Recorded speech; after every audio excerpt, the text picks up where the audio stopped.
Bonjour Olivier Faure. Bonjour Caroline Roux. 10 mai 2021, 40 ans après, où est passée la gauche? Elle est toujours là. Elle bon est là et elle veut toujours changer la vie. En tout cas, c'est ce que je porte depuis 3 ans que je suis premier secrétaire, avec cette conviction que les grands sujets qui ont porté François Mitterrand au pouvoir sont encore là.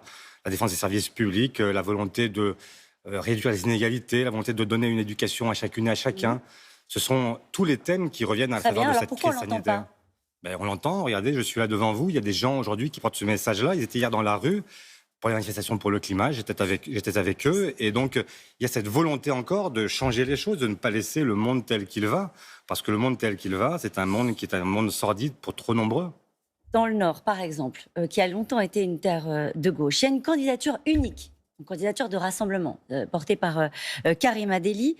Elle fait 20% dans le dernier sondage Ipsos. C'est ça aujourd'hui le poids dans le pays de la gauche, c'est 20%. Ça n'est que 20% quand elle est rassemblée. Et si c'est le cas, est-ce que c'est une source d'inquiétude pour vous? Est-ce que vous avez une explication? Mais il y a effectivement une alerte. Elle est claire. En fait, on a aujourd'hui une gauche qui est très fragmentée, avec un bal des égaux qui ne s'arrête jamais. Et donc, évidemment, des électeurs qui se posent la question de savoir si c'est encore un intérêt de voter pour elle. Et donc, il y a un moment où il faut se ressaisir, être à la hauteur des espérances qui sont... Comment? Tout simplement, d'abord, en étant fidèle à ce que nous sommes. La gauche qui ne change pas la vie, ce n'est pas la gauche. Et donc, il faut une gauche qui soit prête à affronter les événements, qui soit prête à assumer les difficultés, qui soit prête à gouverner. Une gauche qui soit aussi prête à proposer ce que nous faisons depuis plusieurs mois. Nous avons chaque mois... Nous délivrons nos propres messages, disons quel est notre projet pour faire en sorte que les Françaises et les Français puissent retrouver cette gauche qu'ils ont aimée et qui était celle de 80. Vous croyez sincèrement, Olivier Faure, que 40 ans après, vous pouvez reprendre à votre compte ce slogan « Changer la vie ». Vous pensez que les gens qui vous regardent ce matin, ils y croient encore? Mais la gauche, elle a changé la vie, Caroline Roux. Aujourd'hui, je vous dis, aujourd'hui, 40 ans après? Mais 40 ans après, vous pensez qu'on doit continuer à accepter les inégalités? Est-ce que vous êtes toujours prêt à accepter l'idée qu'on ait un rapport de 1 à 300 entre la caissière du supermarché et celui qui la dirige? Est-ce que vous êtes prêt à être... Enfin, est-ce qu'on est d'accord avec l'idée qu'il y a 2,5 millions d'étudiants, enfin de jeunes, pardon, qui sont aujourd'hui en dessous du seuil de pauvreté? Est-ce qu'on est prêt à accepter le fait qu'il y ait 12 millions de gens qui vivent dans des passoires énergétiques? Est-ce qu'on est prêt à ça ou pas? Moi, je n'y suis pas prêt. Je pense qu'effectivement, il faut changer. Vote-t-il socialiste? Vote-t-il à gauche ou vote-t-il Marine Le Pen? Pourquoi je vous pose la question? La France de mai 2021, c'est aussi cette phrase de Jacques Attali, c'était un des plus proches de François Mitterrand, qui considère que tout est réuni pour une victoire de Marine Le Pen à la présidentielle. On n'a jamais été aussi loin de l'esprit de 81. Je ne peux pas dire le contraire. Je ne peux pas dire qu'aujourd'hui, la gauche se porte bien. Je le sais. Mais ce que je sais aussi, c'est que notre responsabilité collective, ça n'est pas d'assumer ou de laisser passer l'idée que Marine Le Pen pourrait l'emporter l'année prochaine, c'est de tout faire pour être présent au second tour, et y compris de battre Marine Le Pen. C'est ça notre responsabilité. Moi, je ne vais pas passer mon temps à expliquer que Marine Le Pen, désormais, c'est possible. On le sait. Mais la vérité, c'est que c'est possible parce que la gauche n'est pas toujours à la hauteur de ses ambitions. La gauche, elle était réunie hier au Creusot. Vous étiez, vous, ailleurs, à la marche pour le climat. Pourquoi? J'étais avec la gauche, justement, précisément. Vous sentez plus en phase avec les écolos qu'avec les anciens éléphants, avec les anciens socialistes, y compris avec un ancien président de la République, François Hollande? Je me suis posé la question de savoir ce qu'aurait fait François Mitterrand s'il était encore premier secrétaire. Que croyez-vous qu'il aurait fait? Est-ce qu'il aurait été commémorer sa victoire, ou est-ce qu'il aurait cherché à être au-devant de cette nouvelle génération, de celles et ceux qui veulent justement encore changer la vie, de ceux qui veulent encore faire bouger les choses? Moi, j'étais avec ceux qui, aujourd'hui, sont dans le présent et dans le futur. Dans l'eau, il y avait celle que vous considérez comme étant une chance pour la gauche, à savoir Anne Hidalgo, qui était au Creusot, aux côtés de François Hollande. Mais moi, je ne reproche à personne de commémorer. Tout à l'heure, j'irai moi-même célébrer la victoire du 10 mai 81. Je serai à la Bastille. Puis ce soir, j'aurai une émission avec un certain nombre de socialistes pour parler à la fois du passé, mais aussi de l'avenir. Parce que c'est mon devoir à moi, mon rôle à moi de premier secrétaire, c'est quoi? C'est d'arriver à ancrer ce Parti socialiste dans le présent et dans l'avenir. Pas simplement évoquer le souvenir, même si il est formidable. Et cette victoire de 10 mai 81, j'étais collégien à l'époque, mais je m'en souviens comme si c'était hier. J'ai vu mon quartier populaire, un quartier qui s'est d'un seul coup levé, embrasé à 20h, parce que effectivement, on venait d'annoncer la victoire de François Mitterrand. Vous l'avez perdu, l'électorat populaire? En partie, oui. Et je veux le retrouver.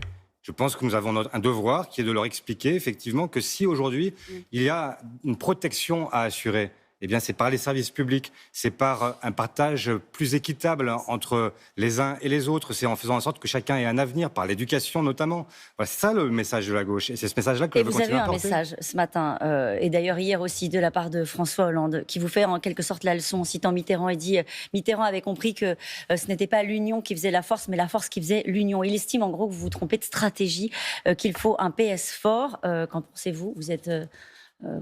ça vous fait déjà sourire, c'est déjà ça? Oui. Bon. Ben, un PS fort, moi je veux bien. Moi, quand je suis devenu Premier secrétaire, le PS, il était à 6%.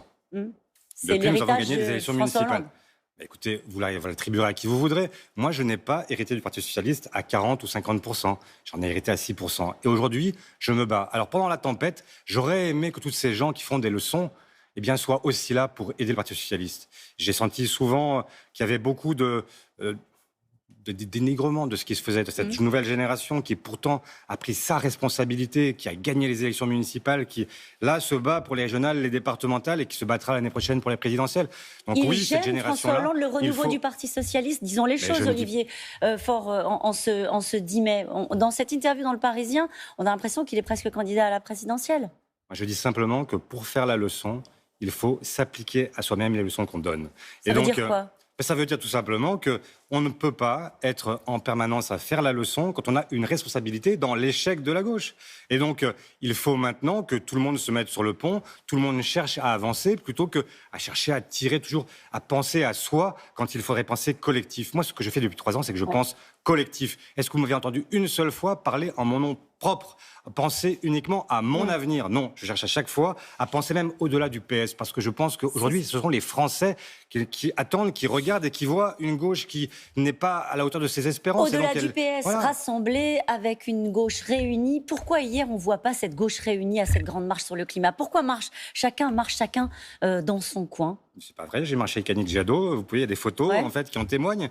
Donc il n'y a pas de problème. En fait, moi je marche avec toute la gauche, je marche avec celles et ceux qui ont envie de marcher ensemble et qui ont envie de faire en sorte que l'année prochaine, les insoumis, Jean-Luc Mélenchon vous a dit ce qu'il en pensait. Il a dit qu'il ne voulait pas s'associer à ce rassemblement. C'est son sujet. Moi, ce que je pense, c'est qu'il faut au moins rassembler ceux qui veulent se rassembler et construire une offre qui soit une offre républicaine, sociale, écologique, démocratique, féministe et qui permette de rendre aux Françaises et aux Français qui le souhaitent un espoir.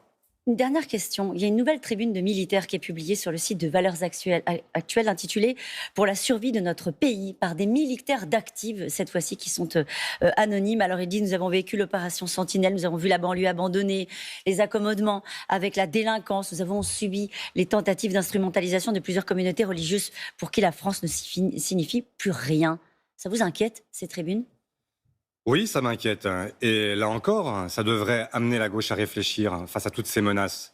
Parce qu'on a aujourd'hui des gens qui cultivent, en fait, là aussi, une forme de souvenir, mais en fait, quelque chose, une France que je trouve très étriquée, une France qui n'est pas celle que nous connaissons aujourd'hui. Il faut assumer le fait que la France n'est plus une France exclusivement blanche et catholique. C'est une France qui est une France multiculturelle, multiconfessionnelle, une France métissée à laquelle vous et moi appartenons. Eh bien, il faut l'assumer, faire en sorte que nous puissions vivre ensemble. Et c'est la raison pour laquelle je suis un républicain universaliste et laïque, parce que c'est la seule façon de faire vivre des gens aussi différents ensemble. Mais c'est la bonne façon de le faire. Et ce pays est un grand pays et nous allons continuer à le montrer. Merci beaucoup, Olivier Faure.